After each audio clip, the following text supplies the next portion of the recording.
Избрали сте боя 9.13. Ако и вие сте с тъмна коса в тези нива, избирате оксидант 9%, 30 волюма. Ако вие сте със светло-кестенява коса в тези нива, избирате оксидант 6%, 20 волюма. При наличие на много бели коси, този цвят може да стои прозрачен. Затова е добре да се комбинира с боя 9.0 от серията Extra Coverage с 6%, 20 волюма. Ако желаете да освежите цвета по дължините на косата, тогава използвайте боя 9.13 с оксидант 3%, 10 волюма. Смесете 100 мл боя с 150 мл оксидант.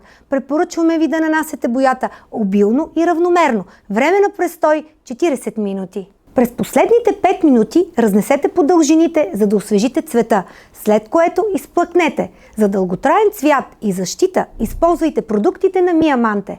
За по-подробна информация прочетете листовката.